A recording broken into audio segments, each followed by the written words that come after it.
Hi, this is part 2 in my videos about chess tactics. In front of you is a position where it's white to move, and as always the combination is forcing, and it goes rook takes g7 check, and we can also see that the knight is pinned, and so obviously black can't take back like this, so he takes back with the king, and after king takes g7, queen takes f6. It's actually checkmate, because the king can take the queen because it's backed up by or supported by the bishop. So one quick look again: rook takes, king takes, queen takes, checkmate. Now this is a nice idea. It's white to move again, and although white has a bishop for well, let's see, 2 pawns. The first move is bishop f3 check, and obviously the king has to go to g1 in order to support the pawn.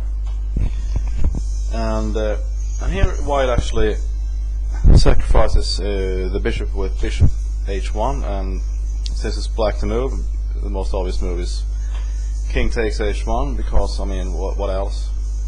There is only one legal move except for king takes h1. So king takes h1, and now king f1, and black is simply forced to give up the pawn.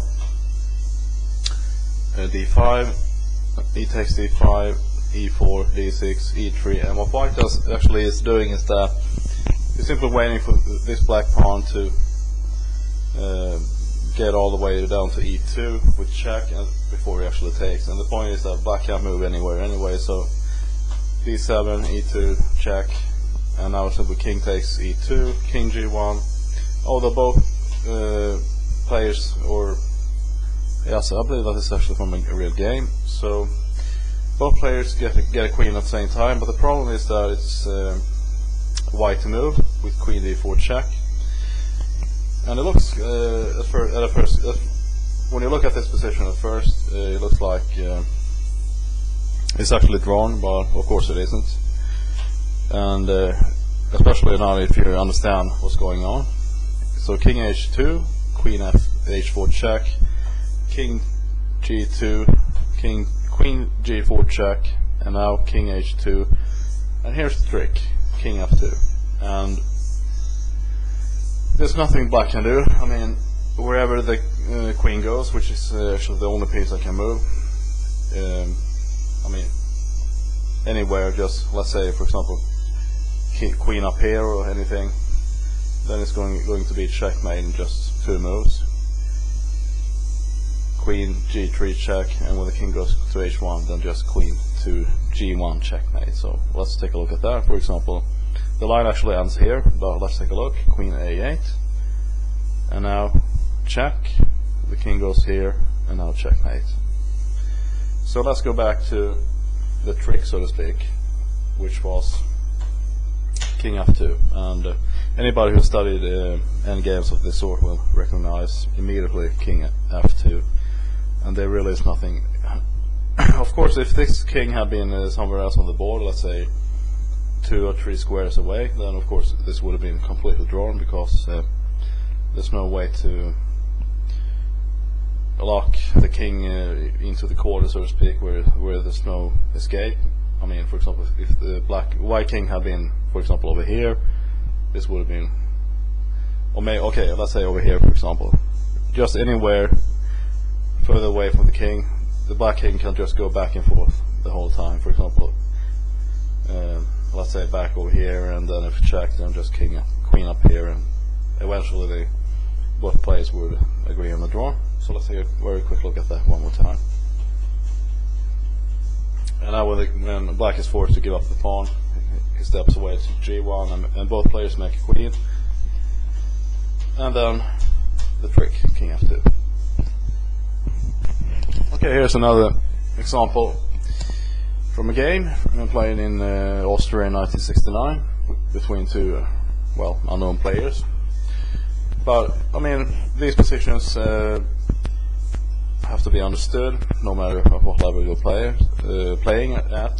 So here queen h3 looks completely crazy because it looks like white is actually hanging the queen, so if the queen takes.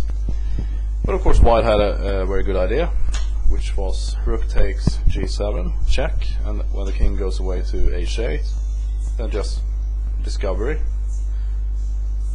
And it's also check, and black can't do anything. I mean, if the knight goes to f6, he just takes, and it's check again, and so on. And the king comes back, and now rook g7 check again, king goes back to h8, and now rook g8 checkmate. So it's sort of double check. I mean, the black king is under check from both the rook and this bishop over here. So let's take a look one more time.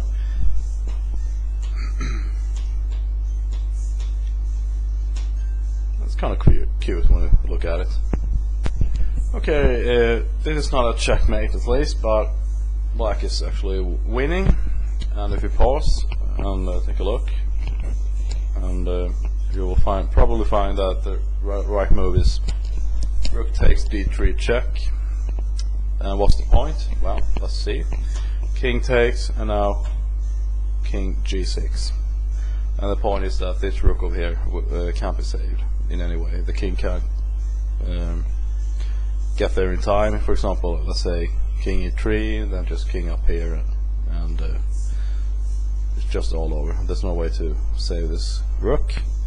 And once the rook comes off the board, black will have a bishop and a passed pawn on the a file. So let's take a look one more time. Rook takes, king g6, king e3, and I showed king g5.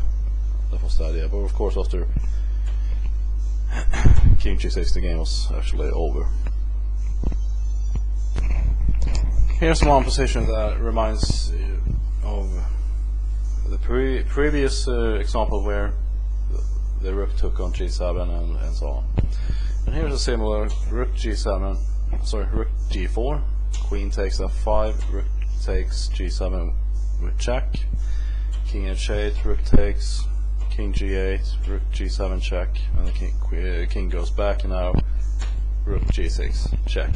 And that's a very nice ending because black actually has to lose everything in order to get away from the check. For example, rook over here, then just takes, and then the queen has to sacrifice itself, and now white is easily winning this endgame, obviously. So one more time.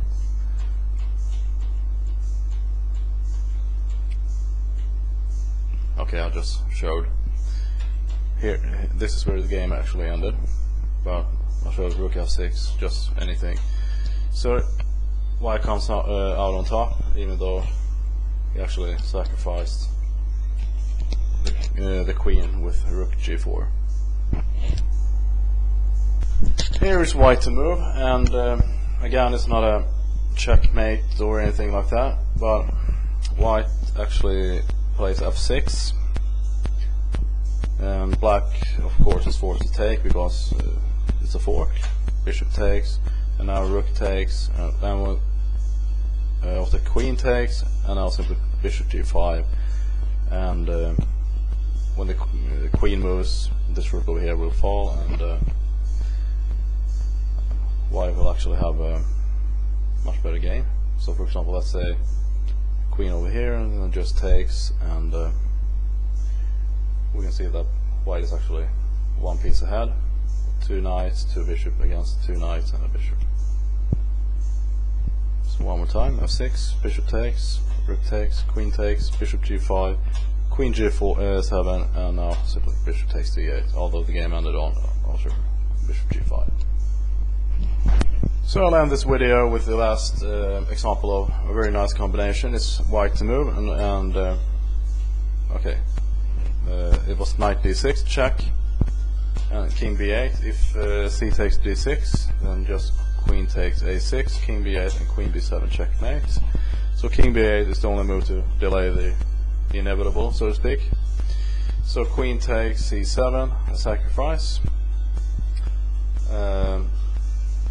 and after king takes c7, knight takes a6, checkmate. So I'll see you perhaps in part 3 or another video about another subject.